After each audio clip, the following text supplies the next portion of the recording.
Alright everyone, welcome back to another video. My apologies, I missed the international break preview video. I just couldn't find the time to make it, but I'm here now with the international break review, and boy do we have some good players to talk about from both the first team and the B team, so let's get into it. We're going to start off with the first team, and I'll name a couple players who haven't been selected for their national teams, and we're going to start off with John McLaughlin. How has this man not been given a Scotland call-up? It's just beyond me.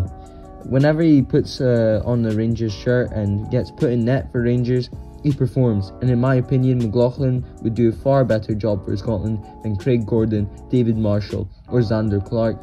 And he should have got in over Liam Kelly too. Anyways, I understand why McCrory wasn't picked, as he hasn't been playing lately.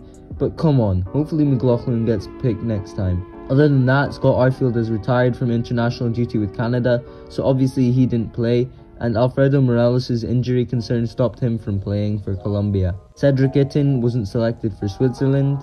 Yanis Hadji's injury prevented him from playing for Romania, whilst Roof was left out of the Jamaica squad, but that's not too concerning as we want to keep Roof fit, and also a lot of other top Jamaican stars weren't selected. And Amad Diallo wasn't played for Ivory Coast as they had a friendly against England.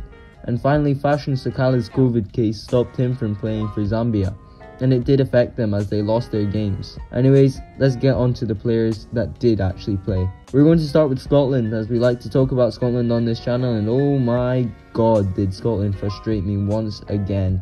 Stephen O'Donnell is a joke of a footballer. But anyways, we had one Rangers player selected for Scotland, and that's Ryan Jack. And it's good to see him back playing for Scotland, to be honest.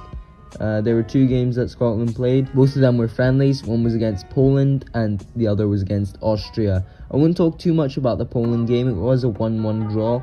With Poland scoring a last minute penalty, but it's just a friendly, so it doesn't really matter. Jack didn't play that game either, so there's not much to talk about. But anyways, in the second match we played Austria, and wow did Scotland perform.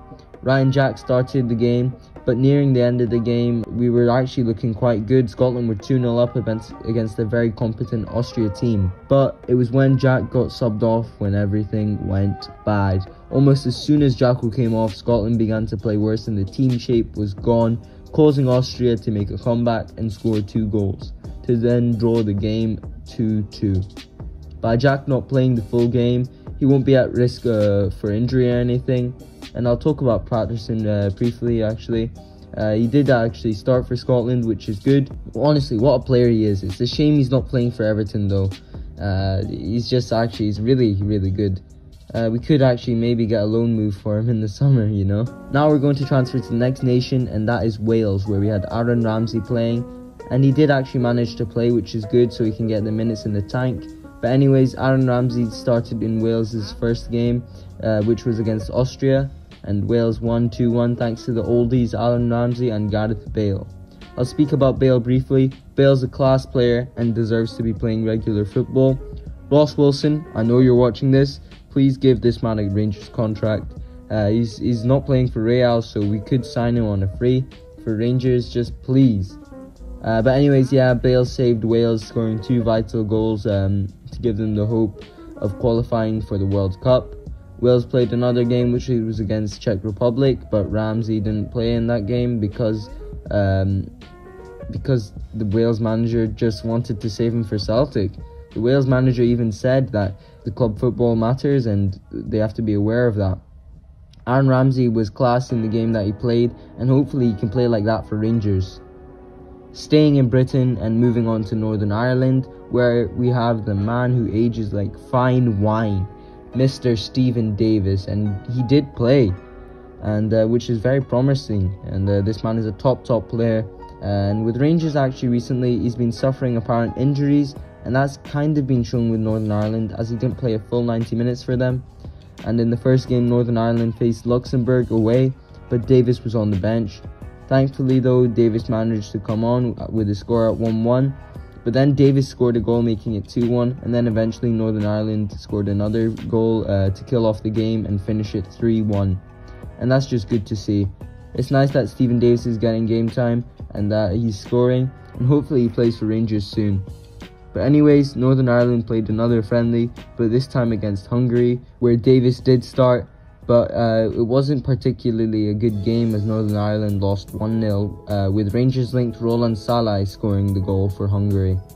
We're now going to take a trip to Africa with Nigeria, and things aren't too good down there, as although 3 Rangers players were selected for Nigeria, Nigeria failed to qualify for the World Cup, which caused Nigerian fans to outbreak and mob onto the pitch. Leon Balogun, Calvin Bassey and Joe Aribo couldn't help Nigeria in their vital pursuit to get to the World Cup. Both Leon Balogun and Joe Aribo started Nigeria's 2 World Cup qualifiers against Ghana to see who would get into the World Cup. The first game was a 0-0 draw against Ghana in the first leg, where Balogun actually did perform well, earning his rightful plaudits and keeping a clean sheet. On the other hand, Aribo didn't play well. Aribo was one of Nigeria's worst players in that game, causing him to get subbed off. Why has Aribo played so poorly since the AFCON tournament? I guess we'll never know. Anyways, Calvin Bassey was brought on in the first leg, and he came on as a left back late on in the second half, and he did alright. As mentioned, both Aribo and Balogun did start the second leg, but oh no, neither Balogun or Aribo performed, despite both of them playing the full 90. Bassey also started the game but was subbed off after a rather poor display. But it's Joe Aribo who actually played the worst out of the 3, getting 2s and 3s out of 10 for his performance, and Balogun wasn't too good either, as Nigeria crashed out of the tournament after a 1-1 draw, kicking them out on away goals rule. Back to Europe, and now with Finland, we obviously had the incredible Glenn 50k Kamara. Normally Glenn's fantastic for Finland, and normally he's one of the best players for them, but weirdly this time he didn't actually perform. As in the first game, he didn't start and he came on around 70 minutes in as Finland drew 1-1 with Iceland. And then in the next game he started, but Finland didn't play good as they lost 2-0 to Slovakia.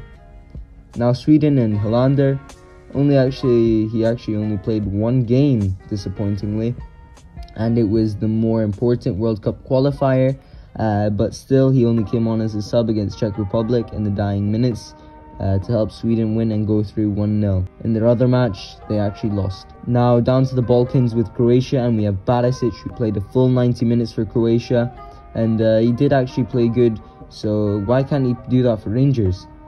He played a more advanced role, which could be why he played so well, but still, he was quite good, and eventually he helped Croatia to get a 2-1 win over Bulgaria. Honestly, the performance Barisic had for Croatia is just incredible.